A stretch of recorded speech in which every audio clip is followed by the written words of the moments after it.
Hi, I'm Johnny Nelson, and I'll be presenting a study performed along with Scott Diamond, Mitch Gauger, and senior author Rick Singer entitled Warning Signs, Occult Diabetes and Dysglycemia in the Hand Surgery Patient Population. No disclosures to report. As we all know, diabetes and its disruption of our glucose homeostasis mechanisms can have profound health implications on many vital organ systems. And in 2017, was estimated to cost the United States a whopping $327 billion in direct and indirect costs. But one of the more frightening things about diabetes and metabolic disease is that many Americans don't even know they have it, with an estimated 21% of all diabetics, some 7.3 million people in this country, unaware of their condition.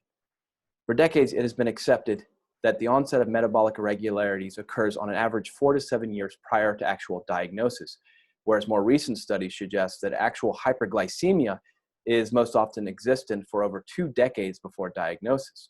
So the path to diabetes is just that, a path. Its natural history is one of stepwise deterioration of metabolic machinery, leading to dysregulation of systemic glucose levels. But this natural history is not reflected in our hand surgery literature.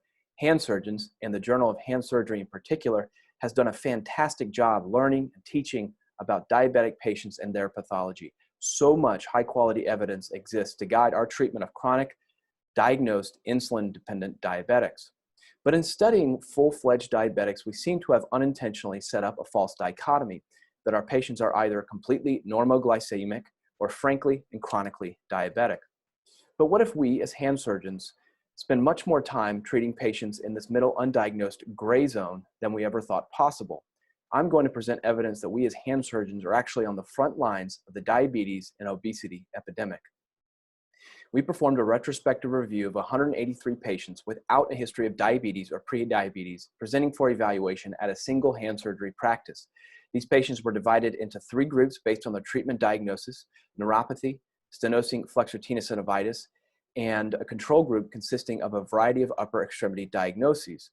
21 patients with both trigger digit and neuropathy were excluded from the study because our goal was to look at their presentation as independent variables. All patients were referred for a 2-hour glucose tolerance test according to both past and current ADA criteria, and the diagnosis of prediabetes or diabetes was also determined based on ADA criteria. To decide who would be tested, we simply followed the ADA criteria for testing in asymptomatic adults. Now you can imagine that it is not very difficult to meet at least one of these criteria. The BMI threshold and family history alone would prompt referral of most of my patients in my practice, let alone the criterion for physical inactivity. There were no significant differences between the 3 groups regarding age, sex, and body mass index. There were significantly higher rates of hypertension in the neuropathy group and lower rates of hyperlipidemia in the trigger finger group. As expected, the rates of metabolic abnormality in our control group loosely approximated the national average. Out of 44 patients, 27% were pre-diabetic, 7% were frankly diabetic, but a strong majority were still normoglycemic. Now let's compare that control group to our neuropathy group. We have now a clear majority who have abnormal glucose metabolism. Over half of our neuropathy patients were pre-diabetic, and 13% of them were frankly diabetic and didn't even know it. Based on precedents in the literature, we expected similar findings with trigger digit, but interestingly, we found their rates of occult diabetes and prediabetes not significantly different from the control group. The most striking rates of occult glucose dysregulation were in patients presenting with bilateral neuropathy, where 60% were pre-diabetic by ADA criteria, and 15% were frankly diabetic and unaware of their condition. So a whopping 75% of our bilateral neuropaths, carpal cubitals, were at least dysglycemic and not even aware of their condition. Again, in the trigger finger group, no strong association between bilaterality and undiagnosed glucose dysregulation. Logistic regression analysis of our data suggests that hand surgeons, when evaluating older, heavier male patients with bilateral carpal tunnel syndrome and no established history of diabetes, should have a high degree of suspicion that such patients have occult metabolic disease. So in conclusion, hand surgeons encounter a patient population with high rates of occult metabolic disease, some presentations with rates as high as 6 times the general population.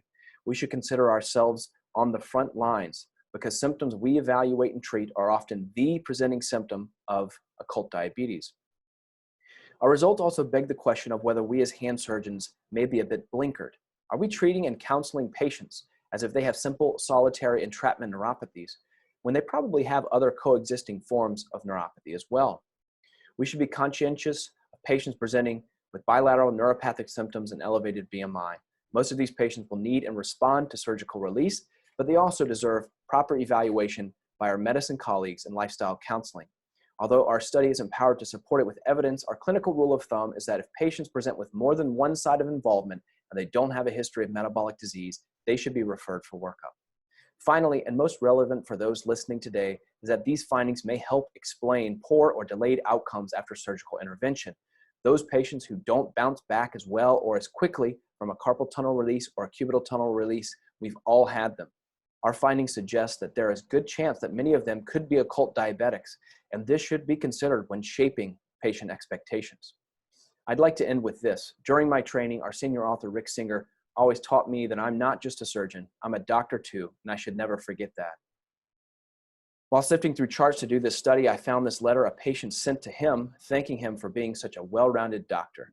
Your expertise, he says, is something that I will always be thankful for. You could have just done the surgery. You went above and beyond to help me with my whole health. Thank you.